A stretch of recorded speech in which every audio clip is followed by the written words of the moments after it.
GAA Podcast on RTE.ie, sponsored by Optimum Nutrition. No matter your goal, if you're putting it in, we'll help you get more out. Optimum Nutrition, the official performance nutrition partner of the Gaelic Players Association. Possession crucial from this. How much longer will the referee allow? Dublin lead by a point, and there's the whistle. It's over.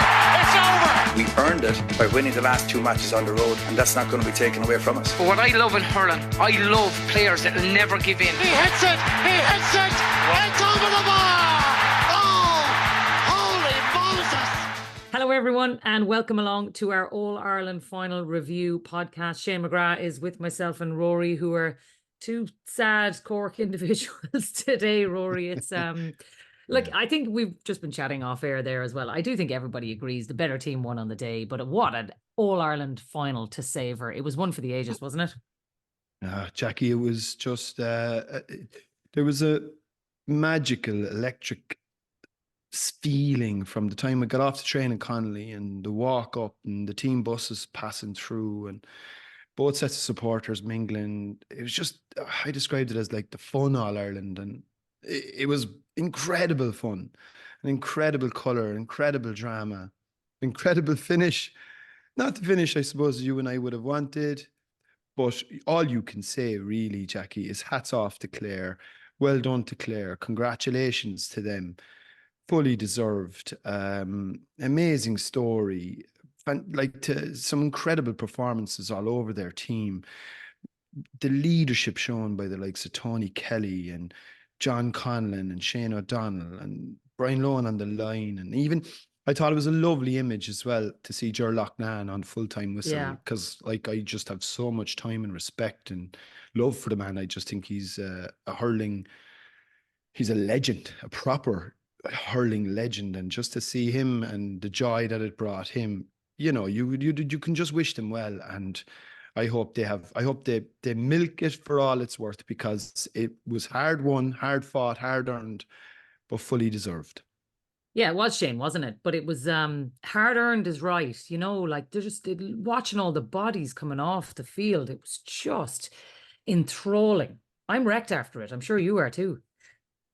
Yeah, I can't get over like how fit the lads are. Like, I mean, the level of fitness. I know for a fact, like, you know, the kind of S&C stuff the Clare lads would do, and it probably has come on. The only reason I know is because their S&C guy Lucas was our S&C guy as well, and even for me personally, like, he would have brought me to another level as regards how to do the gym, how to stretch properly, how to be strong enough to play inter-county hurling. And that's what it is about. Like, you're not trying to be strong enough to play or mobile enough to play rugby. Like, you want to be strong enough to play, and even the football lads as well, it's different. But just that'll show you the level of, like, maybe not the hits that were going in, but the ground that had to be covered, the pace of the game that the lads had to cover the ground, like the amount of lads going down with cramp. And these lads are, you know, match fitness wise, you know, are some of the fittest athletes in this country. Like, you know what I mean, with the ground they cover and the pace of the game.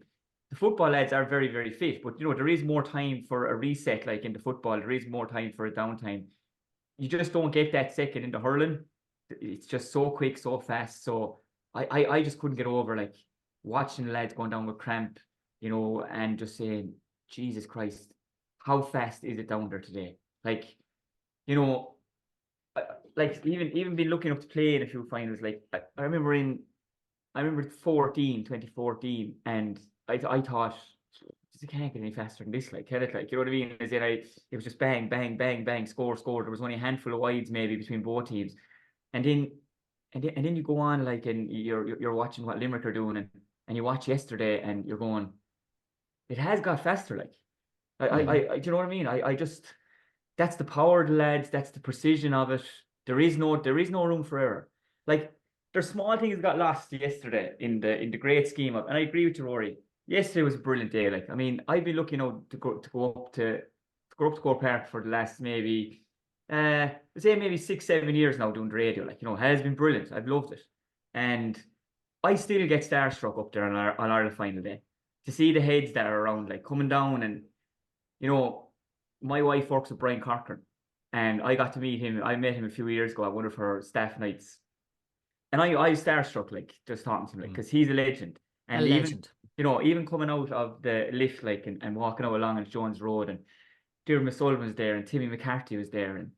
But that's just the day it is. Like, it is for me, and I said, like, it is Christmas for hurling people, and next Sunday will be Christmas for the football people and the camogie and the ladies football. Because of the characters it brings to it. Like, there was Premier League soccer players at that match yesterday. Like, Yeah. you know what I mean? Like, that's what it does. And Milan is always on it. Like, and you know, you do have to take it in for a second that I know you're disappointed, but like, hurling delivered yesterday on its greatest day, on its biggest occasion, that to see people who watched it on maybe the BBC who from the UK who don't see it, and just to say, oh my God, how, like, these lads are amateurs, you know, like, you know, some of them could be, now they won't be, you know, but some of them could be back to work tomorrow or Wednesday. Yeah. Do you know what I mean? Like, and that's just it. And with that in mind, right, when you're talking about what it has taken out of them, the one thing is, even on the full-time whistle, there was people already in a jocker at that stage. And then you're thinking, oh, I'm not extra time. I don't know. I mean, and this is not just saying as a person who Cork didn't win the All-Ireland. I actually still think a replay, nobody would have been cribbing to get another day out of it, least of all the GAA for what the money it would have been worth. But I did just kind of think, given what we are asking of amateur players more and more, could you not just have had a replay for an All-Ireland final day? Yeah, I'd say, you know, if you talk, obviously it is what it is now, like, and we can talk about Johnny Murphy maybe in a minute. I thought he did a good job overall, but obviously He did. people are going to probably talk about the 5% things that he got wrong rather than the 95% of things he got right. But yeah, I would have been for a replay, Jacqui. I would have been. Yeah. Considering what I just said, I cannot believe the pace of the game. And there is no room for error. Like, as in, if you were mishitting so normally you want ball to hand, and you're like, your face guard is the kind of the target, really, roughly. You know what I mean? That kind of area. You want it up around here. But like, sometimes you're just zipping it, and it might drop. It might be going between the lad's knee and his boots. But like, it happened a few times yesterday. Patrick Collins zipped the ball out to Tim O'Mahony, and he just kills it dead, touch, hand pass off.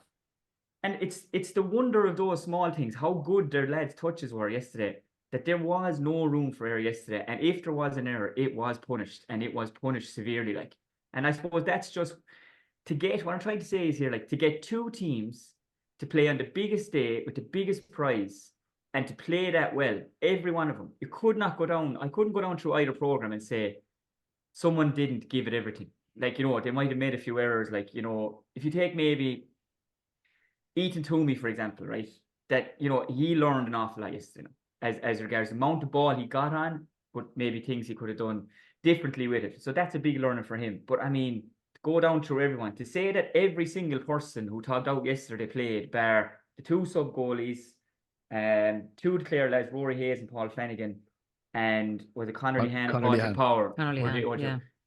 That just shows you, you know, the intensity of the game. And I'm in agreement with you, Jacqui. I thought when you go to full time, you see Conor Cleary's shoulders is gone. You see that Tony Kelly is really holding his leg, whether his knee, whether his cramp, whether he got a bang. I'm not sure what the extent of it was. To see that Shane O'Donnell was getting really tired, and I just thought, yeah, this Cork are going to kick on here now. You know, they really are. They're going to kick on. Dermot Ryan was going down with cramp, but look, I thought it was going to be Cork. You know, I said it all week. I even said it at full time. You know, even said it going into extra time. But like, what heart was shown by everyone. But the heart and the grit that the Clare lads shown was unbelievable. And like, you could be talking about it forever, lads. But like, Shane O'Donnell didn't touch the ball until minute 16, 16th minute on All-Ireland final. And what he did after that was unbelievable. Like, I mean, the assist for the goal, 2 points from play, the way he brought in, but he starts moving, he starts creating space for Mark Rogers, he starts creating space for Aidan McCarthy, for Tony, because of the runs he's making. He's taking lads away, the amount of space great created for Dave Fitzgerald. You know, Shane O'Donnell, obviously Tony Kelly, like, greatest ever All-Ireland performance? Greatest ever goal, goal I've seen in real life in an All-Ireland final. And, you know, we've been lucky to see a few, just because I think we talk about the zone, right? And Jacqui, you would have played a lot of sport yourself, Jacqui. You know, you played basketball and everything. And Rory, you've seen a lot of sport. I'm not sure the level of hurling you played to. I'm sure it was a very, very bad level. But I'd say, like, in every sport, people talk about being in the zone, right? And when you're in the zone, you're not thinking of anything. In every sport, read books, read everything. You just say in the zone, and you probably might want to get in the zone maybe 2-3 times in your career, I think, like on the big days. And you can't be thinking of anything. And what I'm trying to say is here, Tony Kelly could be thinking of nothing when David Fitzgerald gave him that ball yesterday, only just instinct. What'll I do? Oh, a little chance here. No, I'll take it on a bit of space, still have it. What'll I do? I'll flick it over his head, touch, really, really sharp grip, bang. But he can't think of that. That just has to be instinct. And again, his point on the turn, on the spin. Oh, Unreal. what a score. But Unreal. even and the last thing to say about it, and we'll move on. The way he dispossessed, I'm not sure who it was coming out with. It was Ethan Toomey, was it? Is that the one you're talking about? Ethan comes up, he flicks it just a little bit high, and you're talking about this is the margin of error for lads getting punished when they made small mistakes at the highest level. Touches a bit high, Tony Kelly flick away, ball is coming, still has to jab lift the ball, facing away from the goals, but has to jab lift it over a Cork fella, get onto it, make his few yards, and still falling back, has the wherewithal to put it over the bar. That was probably one of the greatest points I've ever seen to go with his goal. But even the other point he got up by the sideline, I just think he was in that place yesterday, and I heard a great quote during the week. He said that, it was Tony Constantine said, you're going out playing these matches or you're coming into the second half or extra time. He said, the quote was, you have 30 minutes now to sort it or the rest of your life to regret it. And I think Tony Kelly came out for extra time, no more so than his manager did now when he tore his hamstring in the 90s. And he just said, whatever is wrong with me here now today, I'm giving everything I have here now for the team. Very, very easily said, but to do it and the way he did it, the point he scored out by the Cusack stand by the sideline in extra time, it's just like all you can say is, oh my God, I'm so happy I got to see Tony Kelly give that performance. People are happy to get to see Messi. People are happy they got to see LeBron James. I'm so happy I got to see Tony Kelly give that performance in the flesh. So. I think as well, Rory, because there seemed to be this narrative, which I don't know where it came from, that in the big games, Tony Kelly hadn't performed, on other occasions.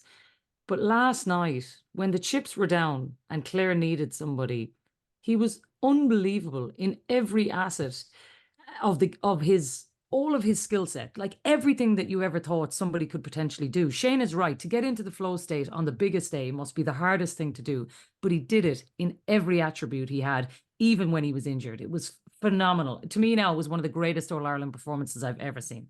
Yeah, and that's the mark, is to do it on the biggest of days. I mean, the goal he got, it was almost... Remember the goal Maradona scored against England in 1986, where he slalomed his way through the English defence? Now, if you were critical, you're probably saying maybe you were Cork a little too honest at times in a defensive sense. But to try and dispossess him fairly or within the rules, I'm not so sure if that was going on down the other end, if Clare would have been. And look, that's the nature of it. These are really, really small little things that upon which a game can turn. He was just incredible. I think all over the field I felt they got their scores. I felt Clare got their scores easier. I think they seemed to be able to keep the scoreboard ticking over. Because bear in mind, they had a terrible start again. I mean, Cork came absolutely flying out of the blocks. I don't know, was it 9 shots and 1-8 and like no wides. I remember the stat popping up on the big screen, and I turned around to the chap next to me and I said, look, we haven't actually put the ball wide yet. So it'll give you an indication of how well Cork were purring at that stage. But in fairness to them, once again, just like the time down in Páirc Uí Chaoimh where they went 7 points down, I don't know, was it 8 at one stage yesterday? They stuck in there, thought their half back line really got on top. John Conlon led, but like he would absolutely, I'm sure, have been in contention for man of the match. I don't know, was he, Jacqui? And maybe he was. And look, obviously Tony was going to get it. I mean, look, Tony Kelly was like a superhero. But like, I'm sure Conlon was right in there as well. And for him to get the rewards. But look, I think this is a special All-Ireland for Clare. It rubber stamps the likes of Tony, Conlon, Davy Mack and Shane O'Donnell. The second All-Ireland, that's a great innings now. There's not too many Clare lads walking around with 2 All-Ireland medals, like so. And then for their manager to go and do what, the great Gerlach Nahan did as well. Listen, it'll be fantastic times in Ennis and all over Clare now for the next couple of weeks and months, and long may they enjoy it. To go back to an earlier question in relation to the notion of how fatigued the players on both sides were going into extra time. I think Don Logan, the panel on yesterday's TV show, before extra time was played, just in case anybody was under any presumption that it was some sort of scoreboard analysis post-match, it was before extra time, where there was a sense that this was wrong. And I think it was borne out. Now, look, this is the first time that we've had extra time in a drawn All-Ireland final since this new rule came in. And I think what we've learned yesterday is it's not right. Yeah. And I think that has to be the message. It isn't right. And I also think, to be fair, I think there's a player welfare issue. I mean, Shane mentioned there about the speed. And Shane, I wouldn't mind getting your thoughts on this in a second as well. Just the heat yesterday, and in terms of your vision and the sweat coming down into your eyes and the amount of water that you're going to lose. And I mean, all of those are all player welfare issues. And I'm not entirely sure if it's safe to be forcing amateur players to go out and play 100 minutes of hurling in that type of heat. To see some lads on both sides kind of limping off, falling off the field. I mean, is that really what we want? I don't know. I think, in fairness to Johnny Murphy, I thought he'd have an excellent game, by the way. And I think there's a bit of cribbing, I suppose, from Cork supporters about some of the decisions he got maybe, or didn't get, or missed in extra time. But there again, fatigued. A good friend of mine in work, an English colleague of mine, Mark McKenna, you know him well, Jacqui, he sent me a very interesting dissertation. FIFA are now looking at the mental and physical fatigue that referees suffer in extra time and how it impairs and affects their decision-making abilities, because they're only human as well. And they don't have a sub on or sub off. So what was very noticeable for me with Johnny yesterday was during the regular match time, Johnny was always about 5 yards away from the decision. His ability to stay up with the play was outstanding. I don't think he blew a whistle for a free for 7 or 8 minutes, but it was a clean contest and he let it flow. He was excellent. I thought he was really, really good. But it was very noticeable. Certainly when we got into the second half of extra time, he was that little bit further away, because I'd say he was absolutely bushed. He was bush tired. And what would he have run? Would he have run maybe 12, 15 kilometers? Easy. Over, you know, and then and then this game is running at 100 miles an hour and it's up and down and he's trying to see what's going on and everything else. I think there's a rethink required there about, particularly on All-Ireland final day. And I just think in terms of player welfare and referee welfare, I think that certainly needs to be looked at, but take nothing away from Clare. I think it was just, I mean, like, what a game as well, Jacqui. I mean, obviously the team started level at half-time, level at full-time, level at half-time and extra time. And one point after sharing 67 or 68 scores. 1 point the difference. They were level 14 times. Like, it was amazing. Crazy. Yeah. Amazing. Just on that Johnny Murphy decisions, Shane, right? I don't know how much longer the game is going to go on where we can't help the referees. And I know the argument is there where people say they're amateurs, you know, you can't be bringing in VAR and you don't want to be ruining it and making it like soccer. But I actually think, to take the pressure off those key decisions, why can we not just help them? Because I actually thought Johnny Murphy had an excellent game yesterday. I think it was one of the best refereeing All-Ireland performances we've seen in recent years. And I actually think, even if Cork people feel that some of those marginal calls didn't go their way, I think over the course of the game, everybody was still happy enough with his performance. But let's say take the 65 one, for instance, which they actually showed it on the big screen, which they don't often do in Croke Park. But you remember when they showed the replay of it, that you could hear the crowd booing because everybody saw it. And Harnedy ran over to him, Jacqui, and he was pointing, saying, look. But so he saw it and he knew then, but it had already happened and the ball had gone out.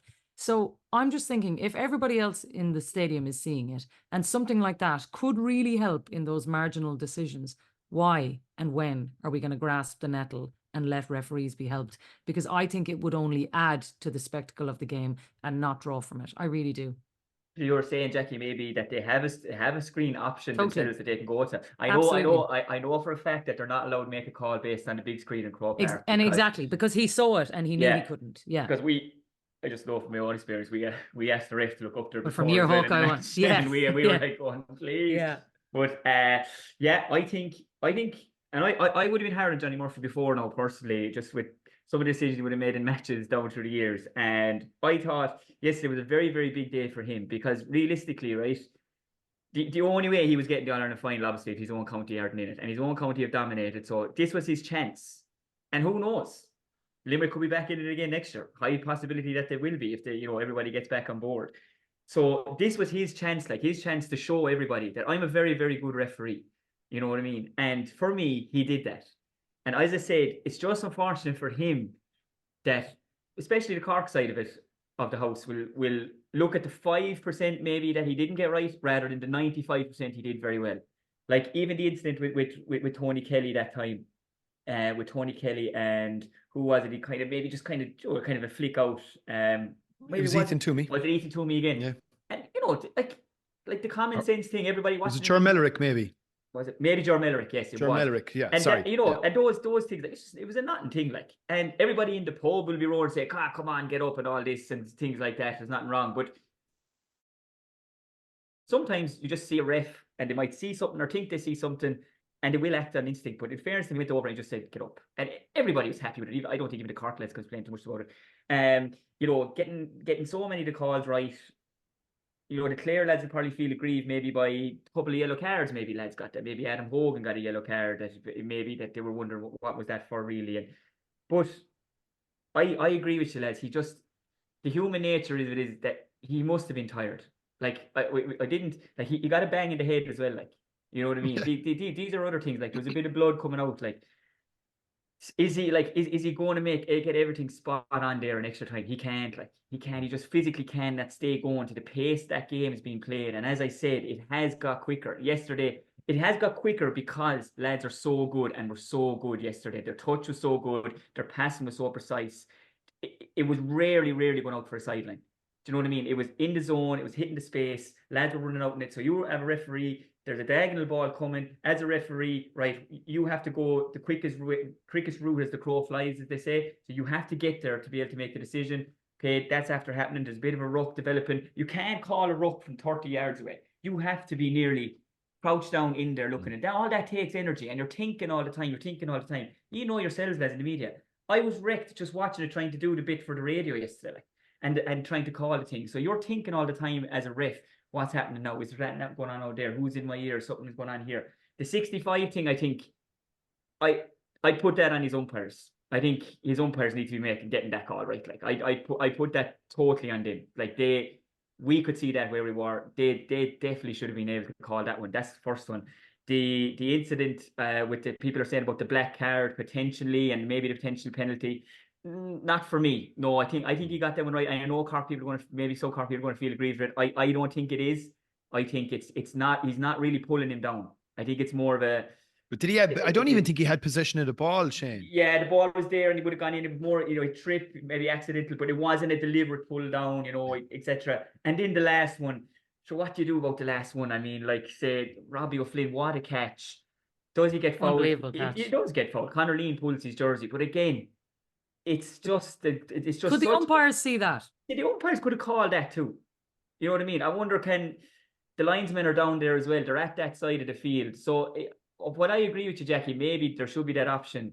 I think, you know what I mean? If they all kind of really, really work together and all are zoned in, that you could still get a lot of these calls right maybe without that. That'd be my opinion on it. If the option was there to have it, I don't know. I don't know what I'd be for it totally. I'd be totally honest. Yeah, and I understand that debate because, like, Rory, look, you've sat in numerous trucks across multiple sports. You know how easy access it is to go, right, we're going to show you this camera angle. Here you go. Pop it up on the big screen. We'll all have a look at it. It's very easy to do. I think from Shane's point of view, I understand there could be a reticence because there is an amateur game here. I just think because of the speed of the game and the way that the evolution is coming, I just can't see a way forward where we continue at this pace without giving somebody some support on it.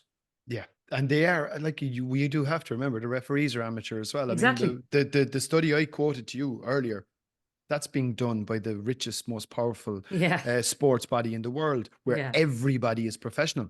Professional referees, everyone is professional.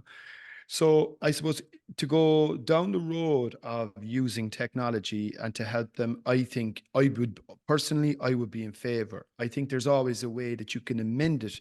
I mean, the GA have already embraced technology. Hawkeye's there. So it's not like you would They're be not anti-technology. it's not like you not anti-technology, and it's not like you would be creating some sort of precedent. The precedent is already there.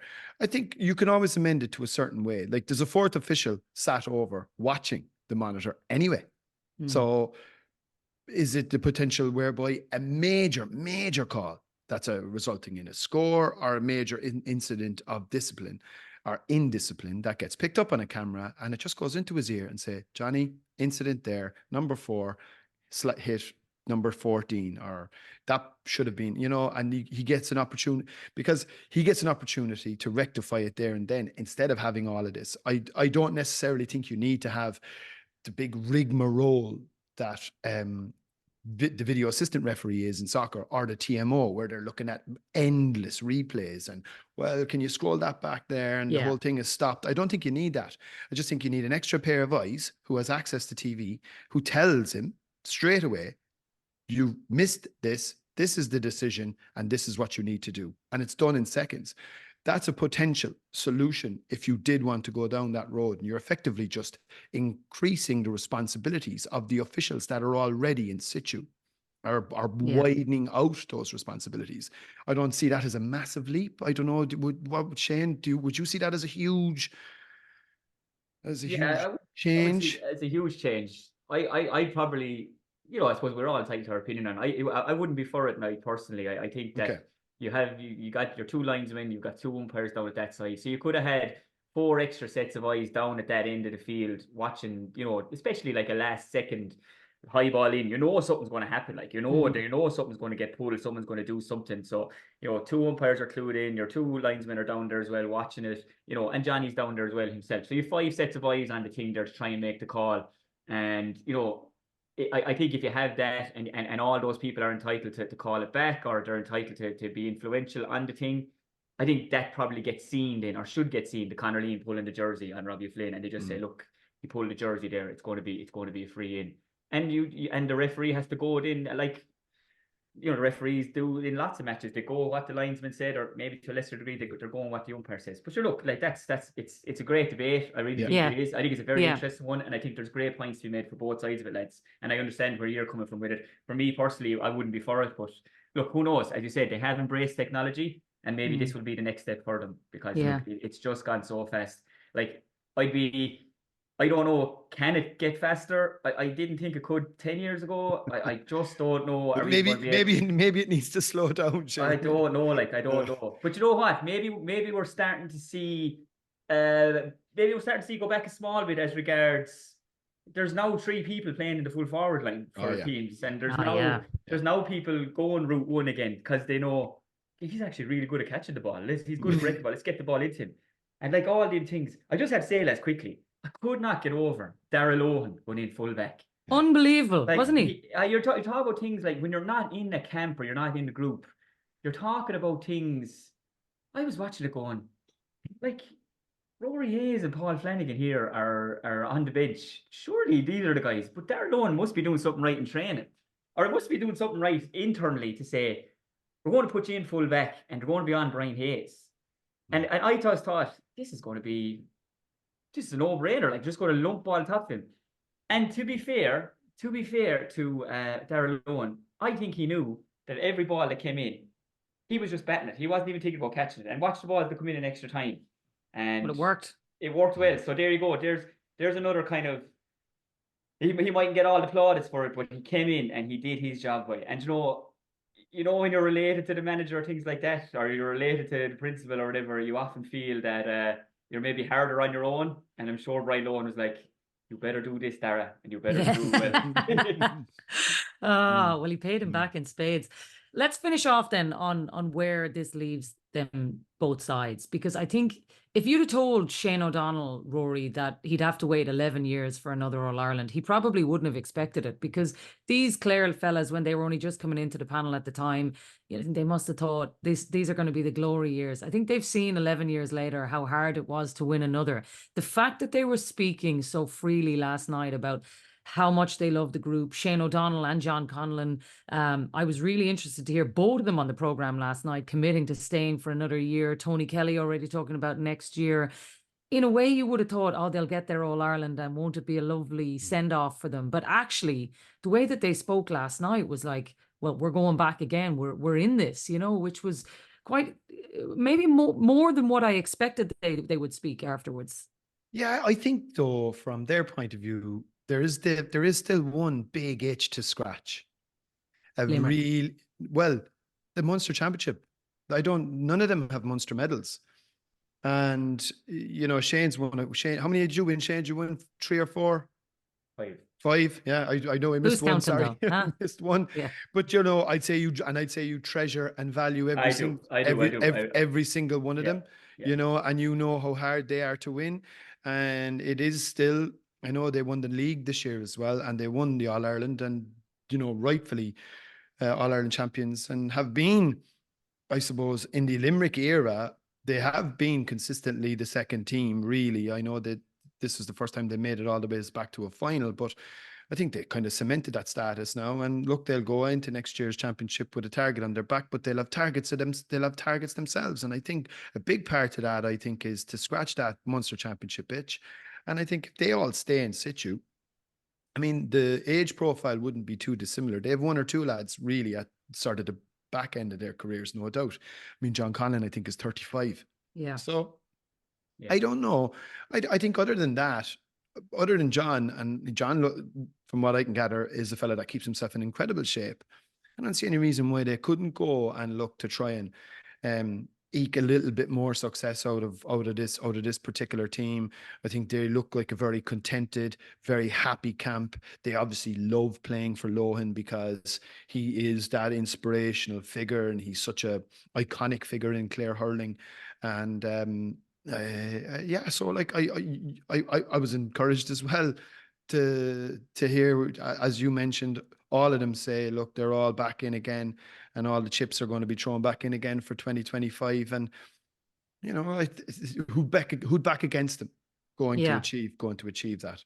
Yeah. Well, I mean, listen, I think Limerick waiting in the long grass is probably just a big an obstacle as well for them, Shane. You know, when Rory was talking about scratching the itch, that's what I was thinking. I was thinking this team that's still something that they want to get over Limerick. They want to win another All-Ireland, but I guess for themselves, this team, they're not done. That's the sense that I got with them yesterday, that they're not done. This was just brilliant to get to the top of the mountain, but we're still coming. Yeah. I think, you know, that feeling of success as well is, you know, it's just a goodwill feeling, and you're mad to come back and you're mad to taste it again as well. And the other side of that for me is that I think with the Limerick thing, I think if there was a few of them maybe thinking about stepping away, I think the alternative to that is, I think the hurt is going to keep a lot of them. If there was 1 or 2 of them maybe thinking, this will do now, and this, like, you know, and I'm sure they were watching that. I'm sure Kilkenny were watching it yesterday going, could be us, we should be there. You know what I mean? They will have this feeling that they should be there and they could have been there. But I think the hurt will keep the Limerick lads, and I think Rory's right. I think that Munster medal is, they really do want it. And I know the All-Ireland is the ultimate, but you know, the Munster medal and the Leinster medals, they're really, really nice things, and you do want to try and complete the pack if you can. Complete the set, as hurlers. So I think the goodwill feeling will be there, and everyone was so happy and everything. I have a little fella here now. He's where the novelty, the summer holidays started to wear off, so he's bursting for ice cream here in the freezer. So he's starting to get into the hurling as well. So which is nice to see the other side. But look, I think the way they spoke last night, the Shane O'Donnell one is an interesting one for me, lads, in regards to John Conlon. I know John. I was down there for a year with Clonlara lads, great lads. John is a great fella, and you're right, Rory. He minds himself so well. He does. What he does off the field helps him to do what he's doing on the field as a 35-year-old. Because, lads, not too long ago, if you were 35 playing club hurling, you were considered an older player. Now, look what this guy is doing, as I said, in the county level. So, John, his body will be fine if he allows him. David Mack as well, superbly fit guy. TK, he'll be fine. The Shane O'Donnell one is the one for me, and it's not from a physical point of view or everything. I just think he's a busy life. Where he is in his in his career, maybe, I heard him talking before that the opportunities he's getting, he might not get them always. And why last night was brilliant, and he said he's going to stay, and maybe he will. I don't know. When you go on to Christmas and after Christmas, and you're there thinking, and maybe an opportunity comes up, because I suppose the line of work that Shane is in, maybe opportunities. I tell you, if NASA were smart now, they'd say, we'll sponsor this fella now. We'll let him play a bit of hurling in the summer, and then we'll take him on our project. He's got it all. He's brilliant. And if he does want to go to space, I'll tell you what, if Limerick or the other county boards were smart as well, they'd be ringing NASA to say, you got to get this guy. You got to get this guy to space as quickly as you can. He's in his prime here. So it'd be only Shane O'Donnell that would be pucking ball on the moon. That's the next goal, and the next target for Shane. I think, Hurley and Slater up to the moon. And even if there was no one with him up there, Rory, he'd still get an assist.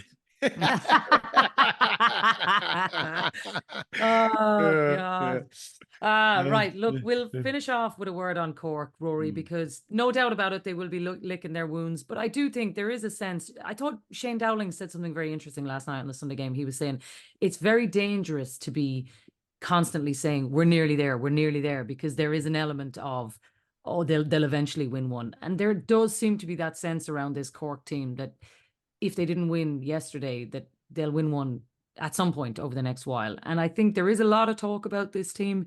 It's just very hard to start from the bottom of the mountain again, knowing the work that it took to get them to an All-Ireland final. Encouraging to hear Pat talking yesterday, saying that, we just go again, we regather and we go again.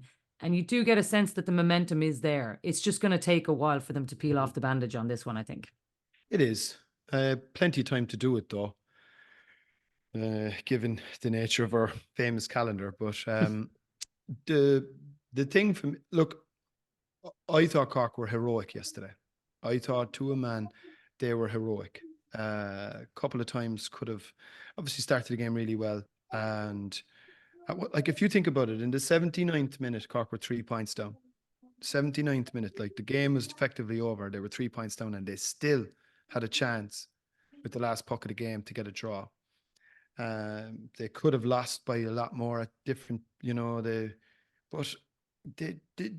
there has just been a reawakening. If you go back, I always was reminded of this morning, speaking to a very good friend of mine in Cork, that the 04-05 Donal O'Grady, John Allen sides didn't necessarily enamor themselves to the Cork public in the way that the Cork public have taken to this team, because they started to change the way hurling was played. They were doing a lot of short passing, and obviously we've seen Limerick evolve and other teams evolve it. I think the difference between the teams back then and certainly what Pat Ryan has brought to this team is they're just unbelievably exciting to watch. They've gone back to a real old school type of Cork hurling, traditional, letting the ball in long, getting it, getting your forwards, runners. We didn't really get enough change, I suppose, yesterday from the forwards. I mean, the half forward line, Shane Barrett was taken off early enough. So was Declan Dalton. Alan Connolly didn't probably have his greatest day. Dara Fitzgibbon was kept quiet. Colin Malone, what a job he did, in fairness. And they did move Dara to centre forward, but maybe they should have, hindsight's a great thing, possibly should have happened sooner. But look, it's all Monday morning quarterback stuff. But I think just talking to the lads this morning, they're all down in Cork, and licked their wounds, yes, but also a sense of just so proud of the way the team carried themselves all through this year. On a couple of occasions could have been out of the championship. Very lucky last year's championship in lots of ways. And yes, there is a complacency space that you would be loath to fall into, to assume just because you're knocking on the door and you're getting close that it will automatically happen. Mayo, to their cost, found out that is not the case. You've got to go and take it. You have to go after it and take it. I think a key factor for me yesterday was the amount of times, and I said it to the chap next to me, the two of us were watching, I said, there's another ruck. Watch now. A Clare guy comes out with the ball. Yeah. And that insatiable desire and zeal and that was obviously there against Limerick just seemed to be lacking a small bit, or Clare just had that little bit more about them in those little moments to get the possessions and to, you know, keep that scoreboard ticking in the way that they did. And I suppose they're the little things again, 100 million little things that kind of add up. But I think the general sense is that the public are hugely proud of the way the team have performed yesterday and all through. And the key thing is that they stick together. I mean, I don't expect anybody to leave, including Patrick Corgan. And I know people will point to his age, but sure, what did he score yesterday again? 11 points? 12 points, yeah. 12 points. Like, so look, and I think Patrick will, hopefully, he's the only one really that you'd be kind of a little bit worried about.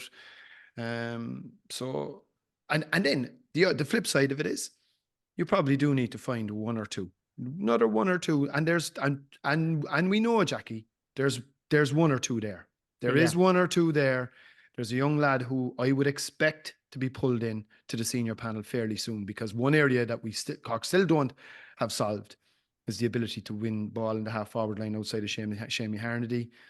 And I'd expect you, O'Connor, who's a footballer, but I think the hurlers have kind of planted their flag very much in his head by pulling him in for that Munster final against Tip. And I thought he was outstanding in the air that day in that Munster final. I'd expect to see him in next year's league, because he's well able in a physical sense. He'd be ready to go into senior hurling, I'd say. And there's not too many that you could say that about. Find one or two players, lick their wounds. But I think Cork will rise again. Yeah. Well, they have definitely been a story of this championship, but at the end of it all, it's Clare who are top of the pile. Lads, will leave it there, but thoroughly entertaining season. It has been absolutely dramatic, to say the least, but it has been brilliant. Shane, thanks so much for all your contributions right throughout the year. Go get yourself a rest and enjoy it. And we will see you very soon. And to everybody who listens, don't forget to like and follow wherever you get your podcasts. And we'll be back later in the week with a look ahead to the football final. We'll talk to you then. Dublin lead by a point, and there's the whistle. It's over. It's over.